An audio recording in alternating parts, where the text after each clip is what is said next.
What is up, Oasis, OSM? We're so glad to see you today, this Wednesday of whatever summer 1.2 point, maybe even 3.0. We're glad that you are here. We have some pretty exciting news that we're going to announce even later on during this time that we have. But right now, just take a few moments to tell everybody that we're live and all the good stuff that goes along with that.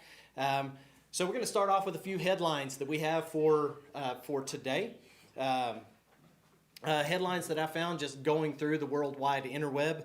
And as we all know, as much of the world has been opening back up from the the Rona. I should have just said that in the first place because that's what I think it is.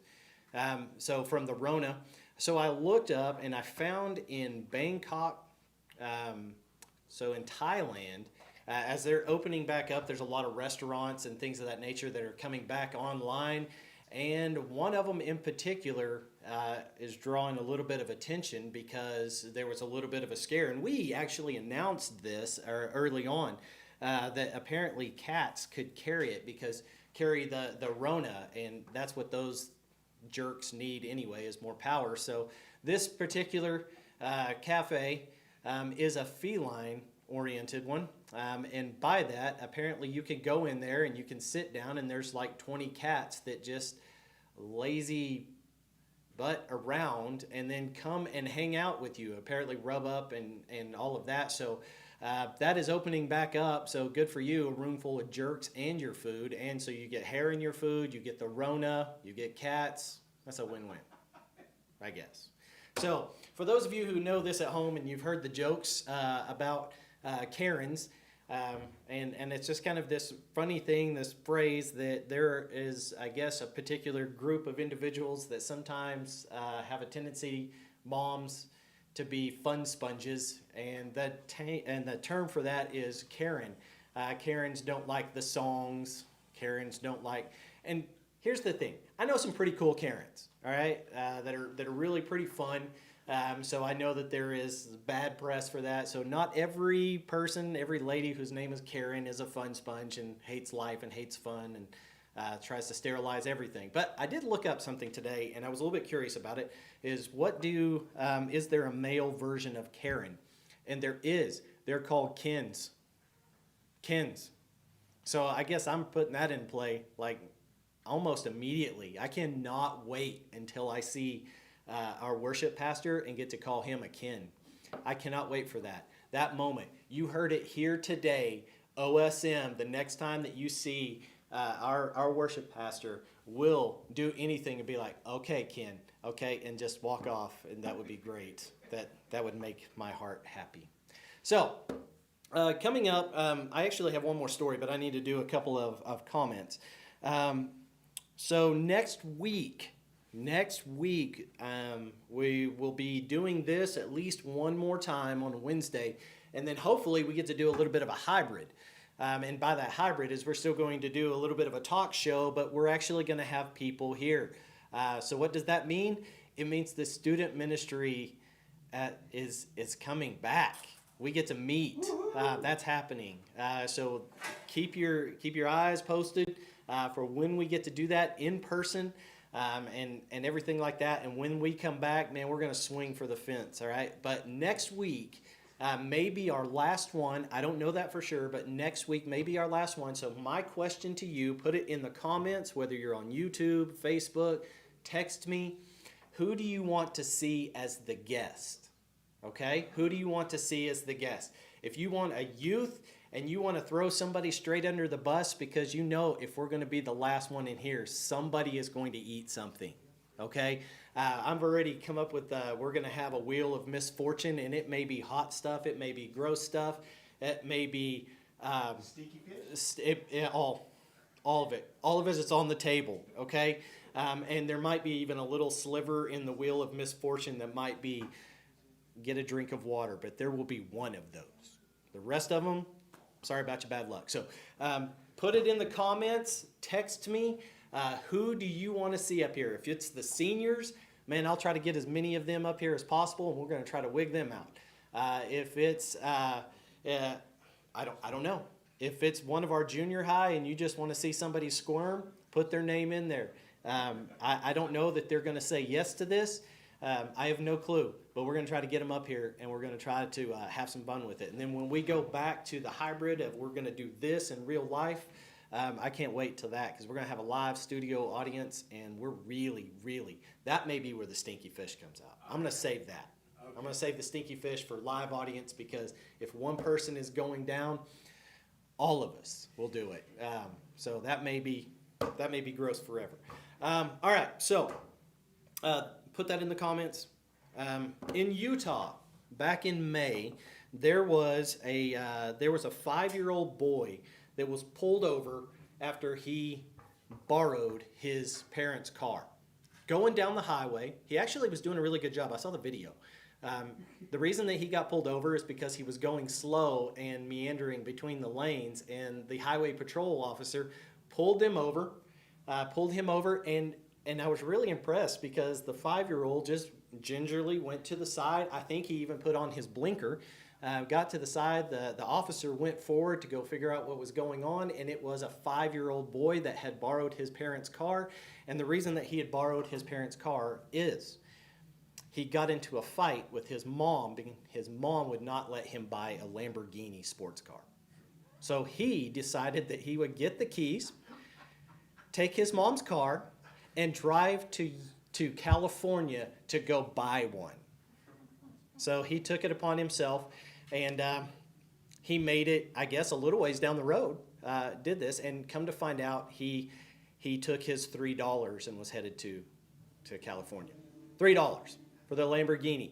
Now, I can tell you a couple different things. As I'm listening and was reading this story, I'm like, that kid's going to go some places. Like, literally, I'm doing it. You can't tell me I can't.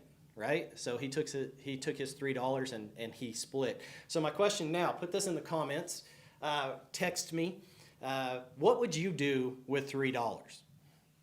You have $3, what would you do with it? Are you going to go buy you a Lamborghini? Are you going to buy, what's your plan? What would you do with $3? All right?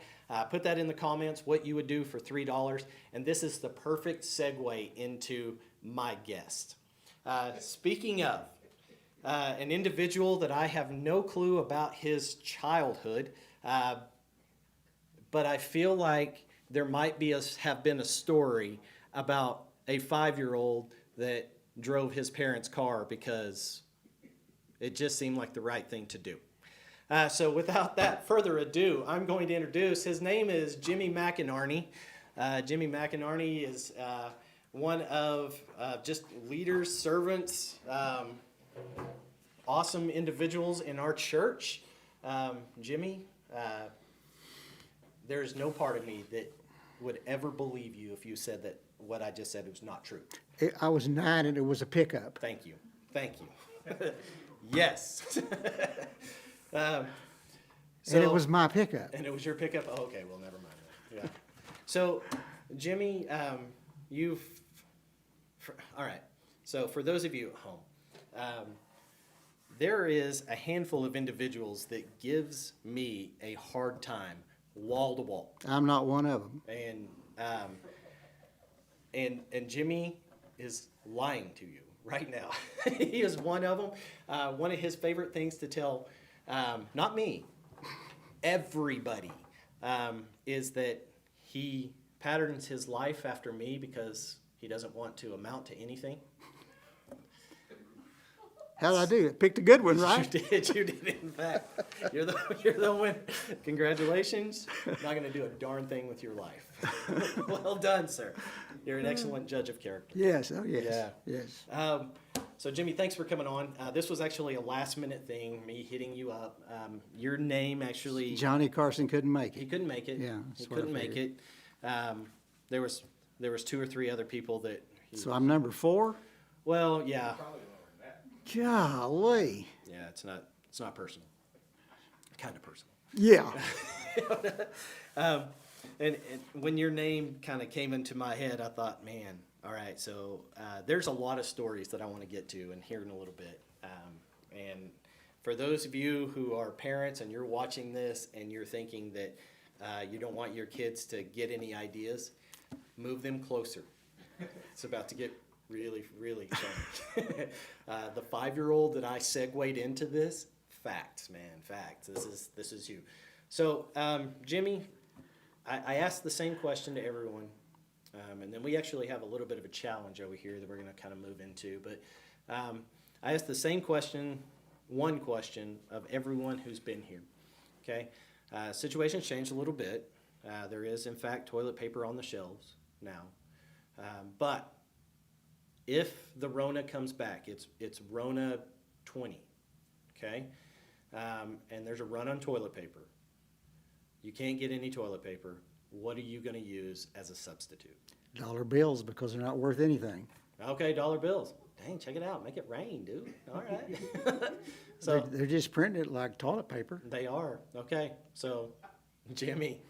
I mean, I said not dollars worth of change. I said dollar bill. I got a fistful of quarters. Yeah. Things got rough, guys. Yeah, that's a good answer, man. Okay, so you have the first. That's an original answer. You're the first. Exactly. You're the All first right. dollar bills. Yeah. Okay. So there's gonna be a lot of people gonna be sitting out in your alley, dude. Unless Going through the trash. Yeah, it stinks. You, But you I- flush those down. They don't go in the dumpster. Oh, Okay. you just go ahead and flush those. Yeah, Yeah. yeah. Yeah. That's an expensive clog, right? Yeah, It is. yeah. All right, Jimmy. So we're gonna move over here just in just a moment. You like golf? It's one of your favorite things in the world to do, right? Besides pick on you, yeah. Besides pick on me? Yeah, yeah. Dang, you're gonna be pretty good at this. So what we have is basically, and you were talking about the holy moly golf. Uh-huh. So what we're gonna do is we're going to play this game over here. We're gonna have 3 putts. All right. The closest one to the pin wins. All right. Farthest one. Here's the catch. Here's the part that I didn't tell you about until we're on live television. Okay. Farthest one has to clip a clothespin somewhere on their face. Ears, I don't have facial hair, so that leaves me with limited options. So, so you can go out there, and we're going to go at least maybe 4 rounds, so that way we can have something hanging off of us. So, so that's it. Are you ready? You ready to take this? Important thing is, are you ready? Yeah, I feel like I'm about to get thumped. All right, so I even made this and tested it, and I still thought this is. You've what it been looks like. practicing? Well, once, but I still hit the O sign over here, so things are bad. All right, so let's do this. All right, you want to be orange? You want to be yellow? Make no difference. Yeah, doesn't matter. You can beat me with whatever Well, I color don't you know got. about that. Okay. All right. So no, I already heard your story of you watching. No, I know what you're doing. Oh, no.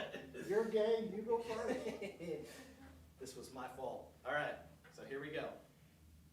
This is gonna get sketchy already. So this isn't even my club. This is my youngest son's, right?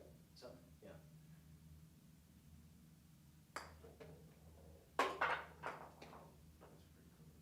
Dang it. Okay. I at least hit it. That was close. But no cigar. But no cigar, yeah. So if you put it in there, or you're closer, I gotta put a clothespin, something on my face.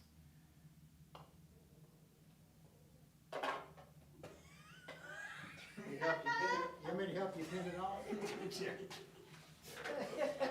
Where should I put it, Jimmy? I'll let you place it. Where should I put it? Oh, you can decide. I don't want to hurt you. Oh, you can put it on my nose, aren't you?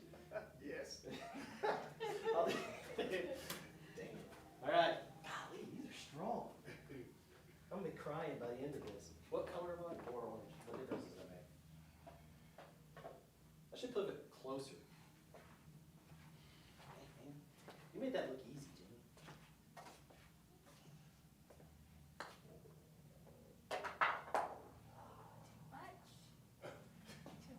That's gonna roll the canyon. Oh, really?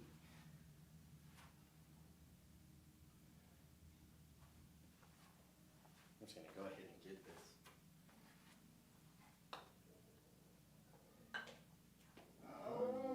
We put that block there. Oh, it's still closer though. Yeah, by about 5 feet. Jimmy.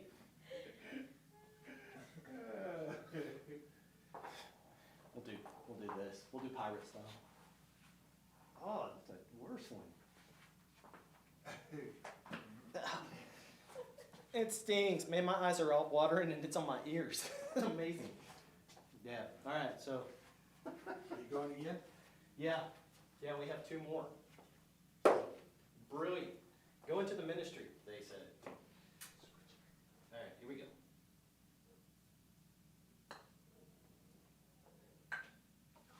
Hey, it's still closer.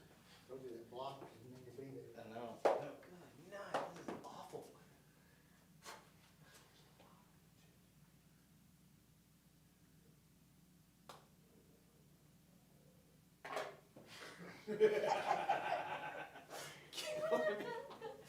Killing me, Jay. Right there. Oh.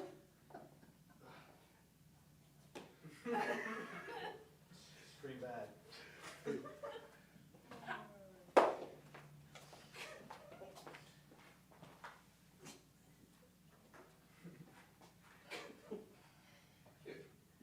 Does that help your concentration? It's kind of, it's in a, Does it? it's like being at the dentist.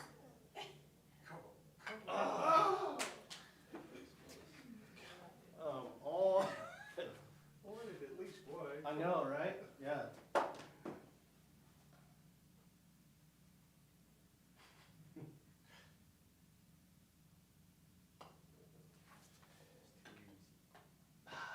Roll back. Where do we go?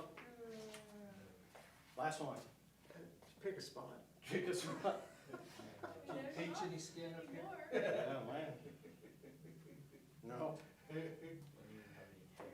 don't. I don't know that I can. Hey. Is that good? That's lovely. All right, so, and then we'll do the Instagram shot because, are you ready for this? We gotta.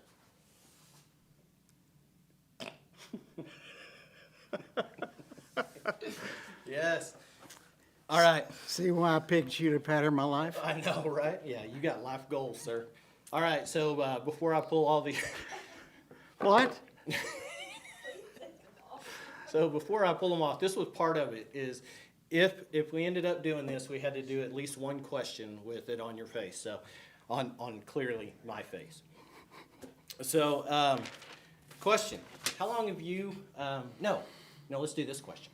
How many different vehicles have you crashed, wrecked?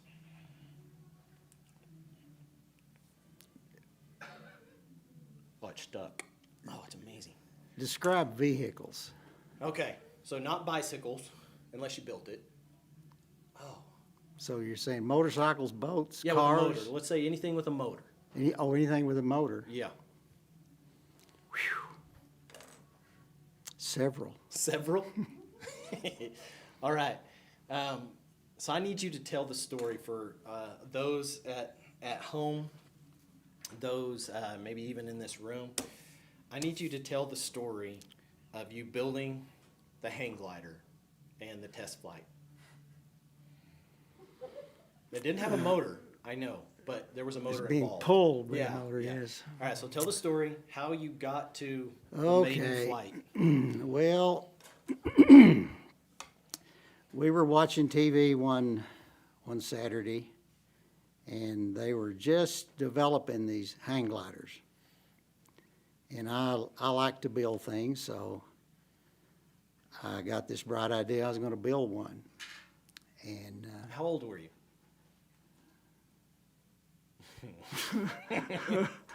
I It was was last Tuesday. it was last Wednesday. I was probably 26 or 27. Okay, something so like we're that. we're in the no better stage. No, brain's still developing. Yeah, it's still developing. Yeah, Never yeah, mind. yeah, Never there you mind. go. We're in the development. And R&D. I worked at Bell Helicopter at the time, so I was able to get lots of aircraft components. And we built it, and we worked all winter on it and couldn't wait to take it to Lake Meredith to jump off of something because it was too cold to land in the water. So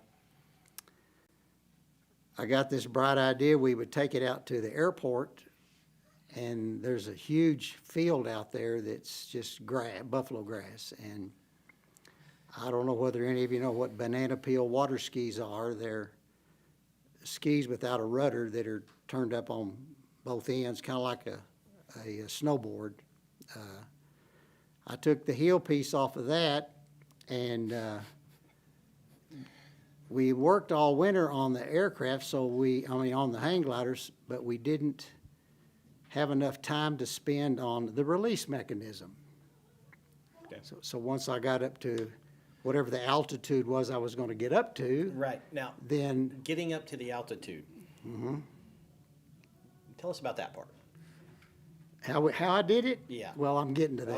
Okay, yeah. So we got this bright idea that we would wrap the tow cable around the trailer hitch and then up over the tailgate, and someone would hold the rope. And when I got up to the altitude that we were going to get up to, they were just going to turn loose the rope, and I would So you're being fly it pulled down. behind a pickup. Yes, El Camino. Oh, no, Okay. Camino. So like a kite. Yes, exactly like a kite. And everything was going real well. The guy in the pickup was driving in this pasture with a rearview mirror on me, so he would know when to stop. And there was a guy in the back on his knees facing backwards, holding that rope. And I got up to, I looked like a mile and a half. I'm sure it wasn't, but it was several hundred feet. And I don't know whether you've ever flown a kite before, but you know, when you're flying a kite and it dips, Uh-huh. you know, you can save that. Well, it did that, and I was in the process of shifting my weight to take it out of the dive when the guy driving the pickup decided to stop. Well, I lost my forward momentum, but I'd shifted my weight to the other side, so I dive bombed down the other side, okay? And everybody at home just had that image of when the kite is like, hey, buddy. Yeah, exactly. And it buried the nose piece of that kite about a foot in the ground. And of course, when it hit, the center ridge pole that I was attached to worked like a shock absorber. It bent and then released and snapped and broke. And the cables and the nylon and all that were covering me up. And the guy driving the pickup almost beat me to the crash site. And he got me out of underneath all the stuff that was there. And I asked where my other friend that was in the back of the pickup was, and he said, I don't know. Well, needless to say, I fell about 175 feet and didn't get a scratch, and he was in the back of the pickup and broke a finger, cracked 2 ribs, blooded his nose, blacked his eye, and something else. So we let him tell everybody that he was the one on the kite. Because that story, him in the back of a pickup hitting the cab at 50 miles an hour, just didn't seem like it was going to be real good. That's so generous of you, man. So I hold 2 distinctions. I built the first one, crashed the first one, but didn't get to claim it because I let the other guy. Kids, don't try that at home. You're right. Yeah. And if you do, release mechanism. Yeah, well, that wouldn't even have helped. I mean, It was just the, done. the guys just shouldn't have slammed on the brakes. You know, I don't know. So you've had race boats, right? Or power boats. Mm-hmm. Wrecked one of those? No, it wasn't exactly a wreck. It just flipped over. Okay. It got airborne. It did, Hit a wave and it got airborne. and then flipped over. Yes, it did. Okay. Race cars? Go-karts, Yeah. yeah. Yeah. And you scuba dived, Mm-hmm. right? You were scuba certified. Yes. And you did, it seems like I remember you telling me you did, you did search and rescue even with that. Mm-hmm. Yeah. So did you go do cave diving and things like that? Mm-hmm. Yeah. Okay. So what was the craziest thing that you found in a cave or underwater you just came across? The craziest thing. got that smile on your face like. Well, I'm trying to think. There was a lot of really strange things we found.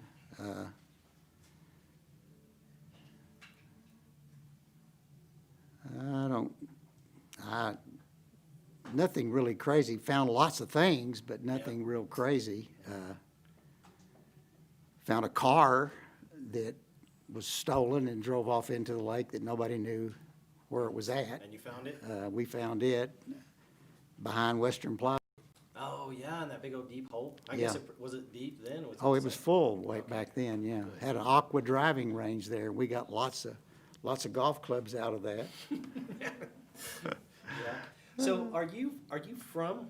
I don't know. Again, I really don't know anything about your. Yeah, I was born in Maryland. My daddy was in the military, civil service, and he transferred to the air base here. Okay. And right after I was born, so with the exception of I was born in Gainesville, but we lived in Maryland, except for probably the 2 years we lived in Alaska, or year and a half we lived in Alaska, and that I've lived here my whole life, Okay. 140 years. 140 years. Yeah. It's good. It's good. You don't look a day over 20. That's what Bradley told me anyway. Yep. So where did you graduate from? Canyon? Canyon? Okay. Wow, that's cool. I didn't know that. Yeah. So, member of this church for how long? 150 years. 150 years. So just slight, yeah. What feels like that? Well, when we were a member of Grace Baptist Church, Okay. and the people that started this church were from a split from Grace Baptist. So while we were gone to Alaska, that's when the church split, and we came back. We didn't know where the church had moved to. Oh, gotcha. So we didn't start going until they moved to Crockett, on Crockett Street, and then, so 40 plus years. Yeah, 40. Golly. That's incredible. So That I went, or that with that many? Oh, yeah. Wait, you go to church? Wait. Yes. So being here, and this is one of the things that, and you and I have talked about this multiple times. I do want to get into a little bit of just some of the things that you do, but and you and I have talked about a few of these. It's just a passage of scripture that it's out of Philippians, and it's chapter 3, and it's a passage that is pretty familiar to a lot of us. And one of the reasons that it really I felt like it was pertinent to where we are, and is I knew that you had been a member of the church here for a long time, and I knew that you had may just have life stories. You have history. Some of it's ornery and can't be used on this particular channel. Some of it is, if we put it out there in the internet, all of a sudden the statute of limitations come back, and we'll find out who did what. Yeah, really. But man, tough times happen, and they just do. And so this passage that is out of Philippians 3, and it's 3:12, it says, "Not that I have already obtained this or am already perfect, but I press on to make it my own, because Christ Jesus has made me his own. Brothers, I do not consider that I have made it my own, but one thing I do, forgetting what lies behind and straining forward to what lies ahead, I press on towards the goal for the prize of the upward call of God in Christ Jesus." And then it goes on, it says, "Let those who are mature think this way." I think that when we deal with struggles in our lives, like crazy things, and sometimes the crazy things in our lives are our own doing. It's questionable decisions and all the things that go along with it. I think one of the ways that we come out from under that is that we're just going to have to do exactly what Paul is doing here, and we're going to have to claim right up front that we don't have it all figured out. That we're perfect, not that everything is perfect, not that everything is all love beads and roses, and there are times where it's just not great, but we still have to strive. We still have to look forward. We still have to serve God. We still have to. How long have you and Judy been married? 57 years. 57 years. Is that what she would say, or Probably not. But yeah. She'd say forever. forever? Yeah. I used to say that I was born married, Yeah.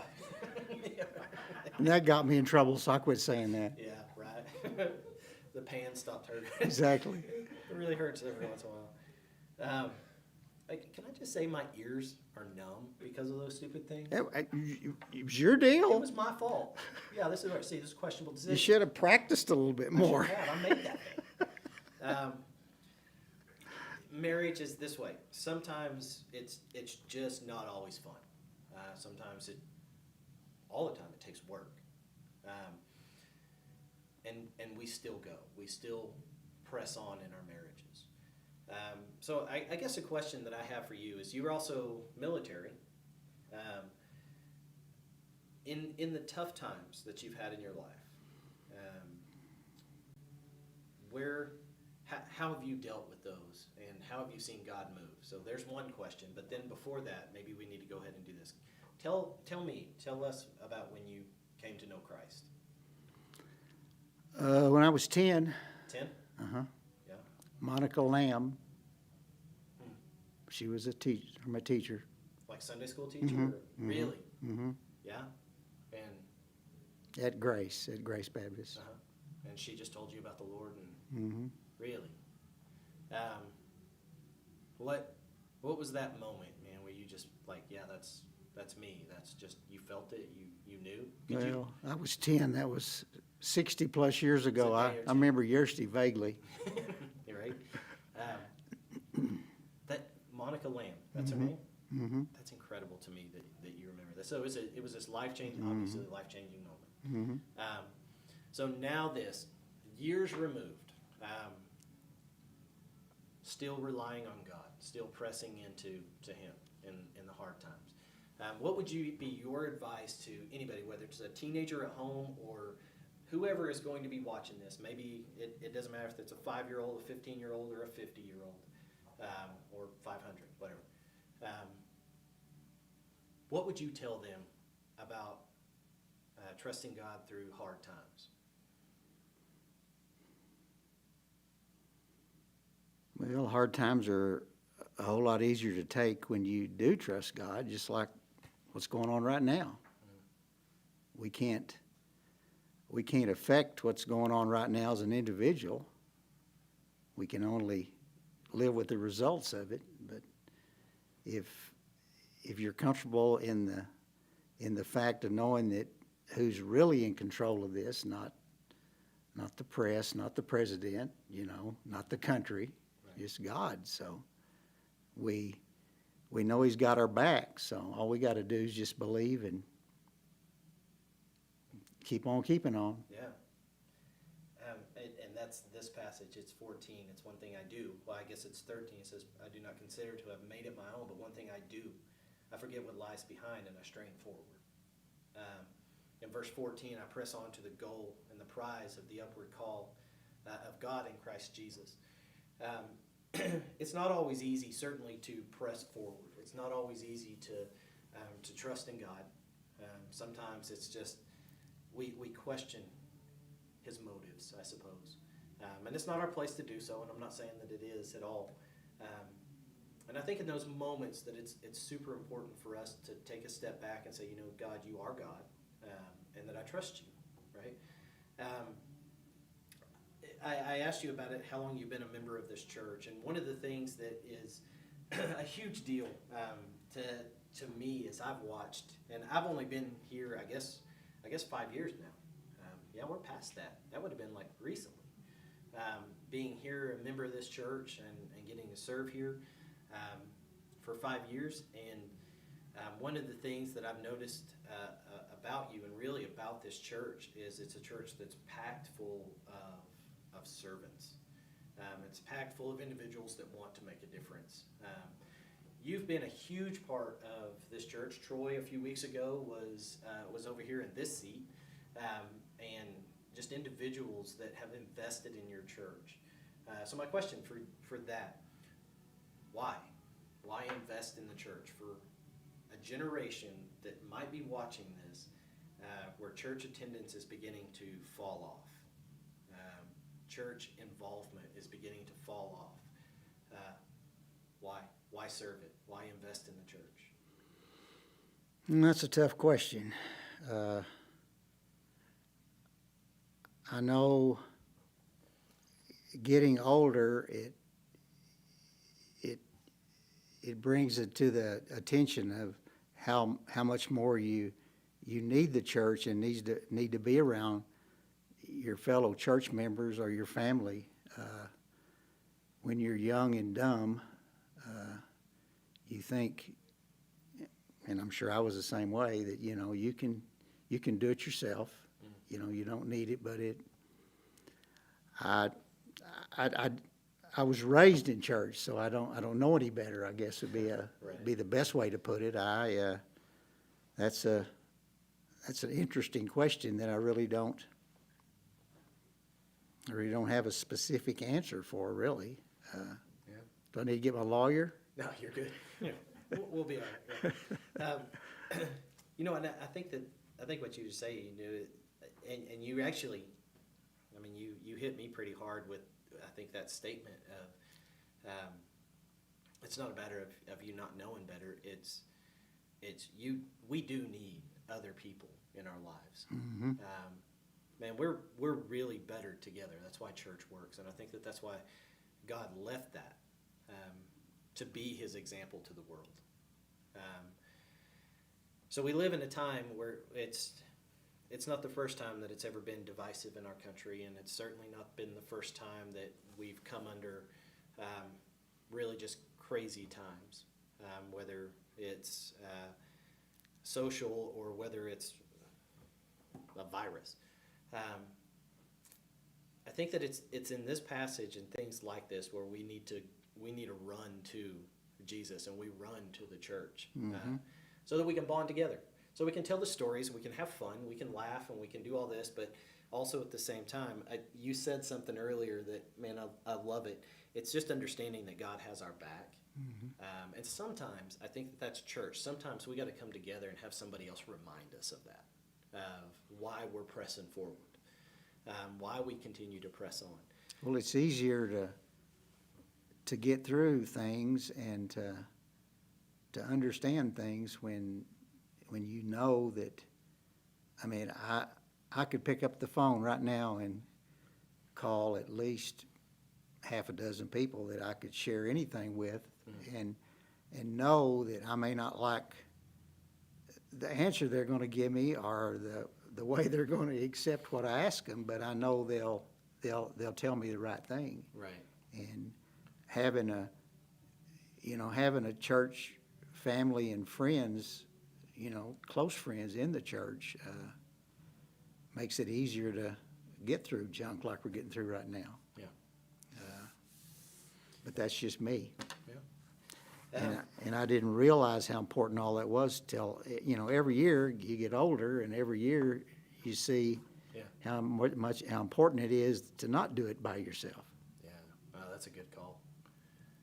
I don't know about you. I was talking to Christy recently, my wife, and she. She's talking to you again? Yeah. Oh, okay. That's Yeah, good. That's it's been good. a good week. Good. Good You, week, you yeah. meant that fence, huh? I did. Yeah. Yeah, it's I'd like to hear her side of it, though. Yeah, we don't need to hear I don't know that I believe you, but Yeah. okay. Right. Yeah, it was cool. She changed the locks, but whatever. So, but she actually came into. She actually came to church the other day, and been praying for that for a long now. And she came, and I think it was Mother's Day, and she talked about just coming into church and going to worship service, and no one else was here, but she was emotional about it because we're back in this building. We're just back together, and I had not been that at all. It's been going up here. Really, there's some of our life that really didn't change. Man, we're still coming in, we're still doing things, we're still meeting in some capacity as far as online. You know, this stuff still happened. It wasn't until Sunday, this last Sunday, when we were all in there together, and it wasn't any kind of different kind of opening or anything like that. It was the doors are open, come to church. And I was sitting back there in the back, and I ADD moment, and I'm just trying to put out little fires and not paying attention as usual. And then I came into the back, and it dawned on me that the church had come together. We were here. And it all but stopped me in my tracks. And I got emotional. I wasn't all crying or anything, not yet. I was, it was allergies. Mostly. Yeah, that's what, yeah. Okay. You see. Go with that. Yeah. Yeah. But it was that, and this passage actually hit me then. It was like, we have to press on. We have to, because this is important. So with that being said, I don't know where this video is going to find anybody, and I don't know the age bracket or student ministry or senior adult ministry for whatever. I just know that there are times where it's not always fun, and it's not always easy to do our faith. It's not easy to still believe. But as Paul says, man, one thing I do, I press on. Keep going. And so for anybody at home, I want to encourage you, wherever you are, maybe you're in some other part of the United States and not in Texas, wherever it is that this finds you, and the discouragement that happens because of the status of society, because of quarantine, because of what's going to be the next thing that is going to go crazy, press on. Just keep pressing on. Find a church, find a local church wherever you are, and press into that, and let God minister to you, and just be a part of that. And here we have the encouragement of knowing that our building is opening up little bit by little bit, and we're getting back to meeting. And to be honest with you, I am not going to say that we're going to go back to normal. We're not. We're going back to what needs to happen so that we can talk to people about Jesus, whatever that looks like. And that's what we're going to press into. We just trust God. We trust God is already there and already knows. So Jimmy, man, I thank you for coming in here, and you were incredibly tame. Well, you told me I had to be. No, I didn't. I did not. See, he's lying again. Well, yeah, I am a liar. I know. There is that. But you were, there was a little bit of me that was a little like, I just don't know how this is going to turn out. I mean, the Marines were on here. I pretty well knew how that was going to turn out. Yeah. And it pretty well did. I cleaned it up because Mama's over there. Okay. Thanks. Yeah. Dude, I love you, man. Same here. Yeah, man, I'm super proud to serve with you. Right if you find work. Okay, I will. I will. So, for those of you at home, we love you, and just keep pressing into God. Love you guys. Good night.